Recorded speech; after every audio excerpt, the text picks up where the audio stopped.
She held the last orange in her hand as it turned to gold, and her friend's laughter froze on her lips. In the small village of Nyabodo, life moved with the sun.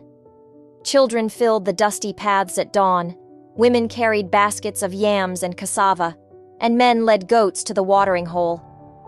In this village lived a young woman named Amina. She was known for her warm smile and gentle heart. One morning, as Amina walked past the market square, she saw an old woman struggling to carry a heavy basket of bright oranges. The old woman's back was bent like a bow, and her thin arms trembled under the weight. Without a moment's thought, Amina hurried to her side. "Let me help you," Amina said softly, lifting the basket with ease. The old woman's face lit up. "May the spirits bless you, child," she whispered. She handed Amina another bag of oranges. "Take these too, they are for your family." Amina bowed her head and thanked her. She knew her own home was small, and her family had little to spare, but to refuse help seemed cruel. She tucked the bag under her arm and set off for home.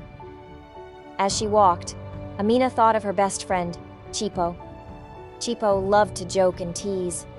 Amina imagined how Chipo would laugh at her for carrying oranges for a stranger. But still, she smiled. When Amina reached the riverbank, she spotted Chipo sitting on a fallen log, spinning a bright bead in her fingers. "Look at you," Chipo teased. "Carrying fruit for some old woman who could not carry her own load?" Amina set the basket down. "It was heavy. I helped."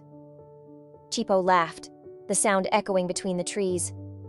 "You are too kind, Amina. Why waste your time with that old crone?" Amina did not answer.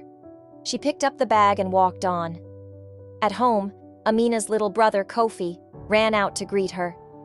He had been sick and weak these past weeks. He stared at the oranges with shining eyes.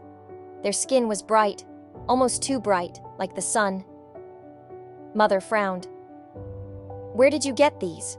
she asked, wiping her hands on her skirt. Amina told her about the old woman. Mother shook her head.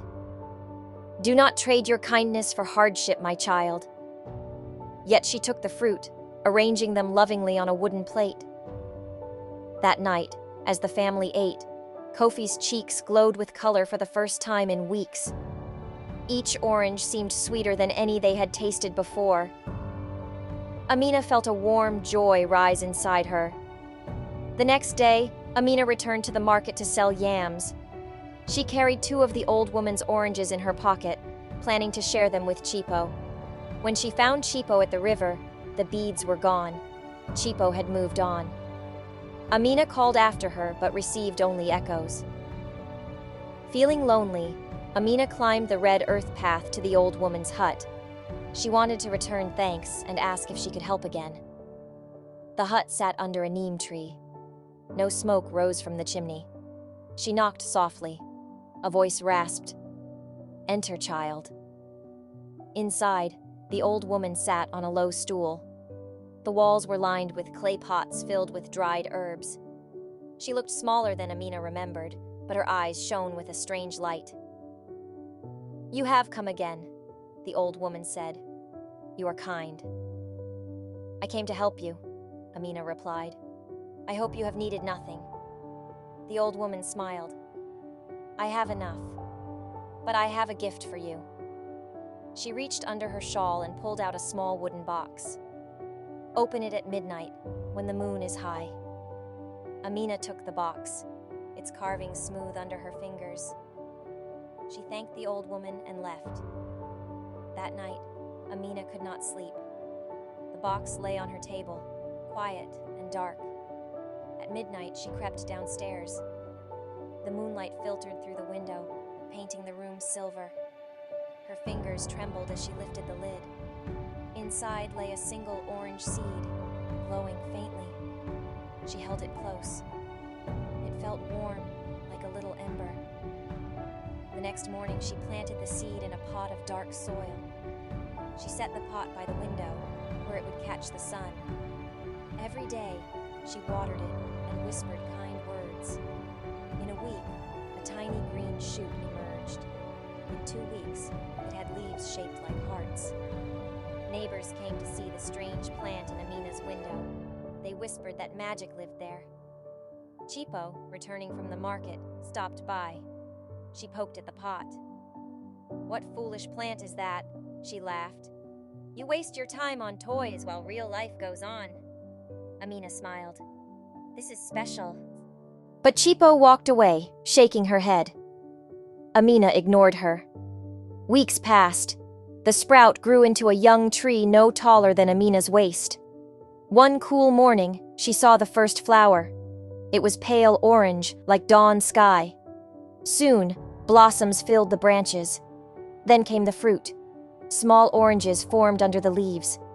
By the time of the harvest moon, the tree held 30 glowing oranges. Amina picked one and tasted it. Its juice was sweet beyond anything she had ever known. Word spread quickly. Travelers came for the fruit. They paid in copper coins, silver trinkets, and even pieces of cloth from far-off lands. Before long, Amina had enough coins to fill a wide bowl. She thought of her family. She took some money home and fixed the leaky roof. She bought medicine for Kofi. For Mother, she brought woven blankets.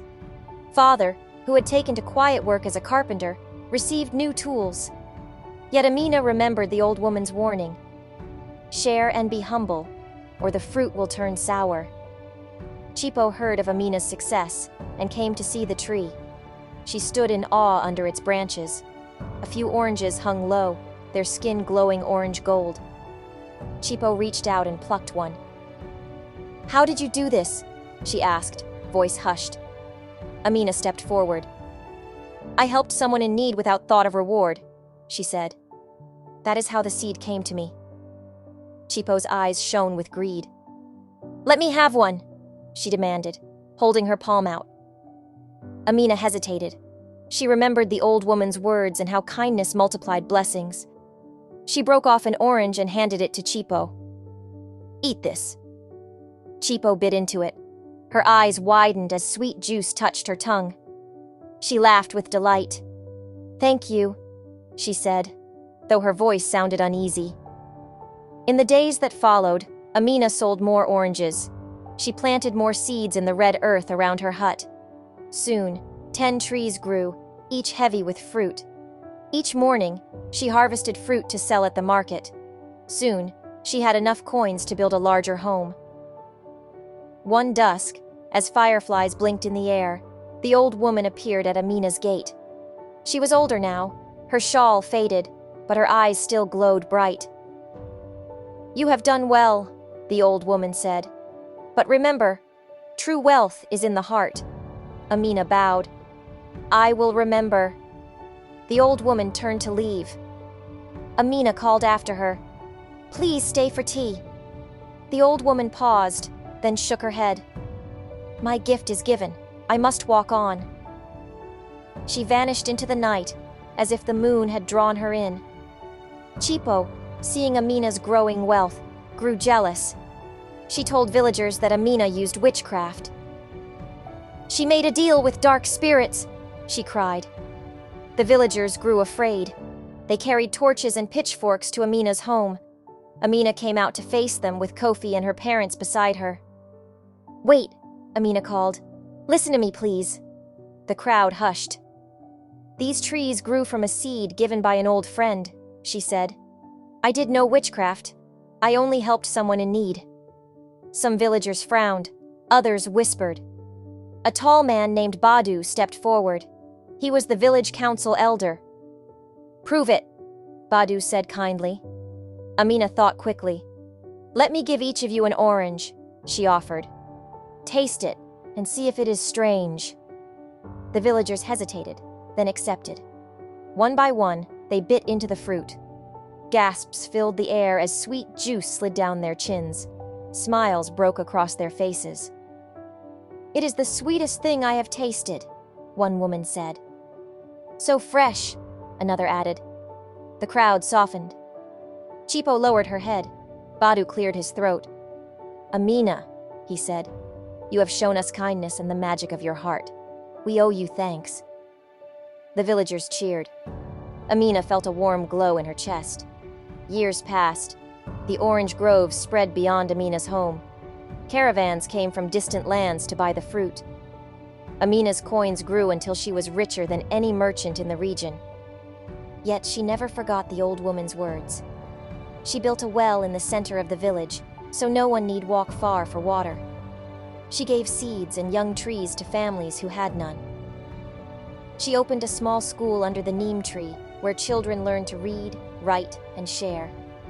Chipo became her first student, and the two friends laughed again. One bright morning, a messenger arrived with a letter sealed in wax. It bore the seal of the king. He invited Amina to the palace to share her secret. Amina bowed and went. In the glittering palace hall, the king himself stood tall in silk robes. He smiled when he saw her.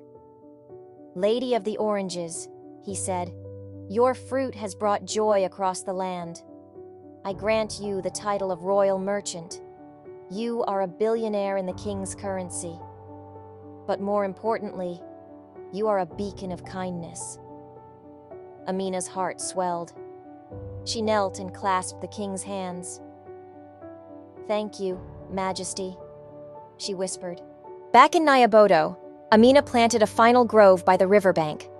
She watched the oranges ripen in the sun, their skin bright against dark leaves. Children raced beneath the trees, laughing and picking fallen fruit. The old well tinkled quietly, and school bells rang each afternoon. Amina walked among the trees, touching each trunk.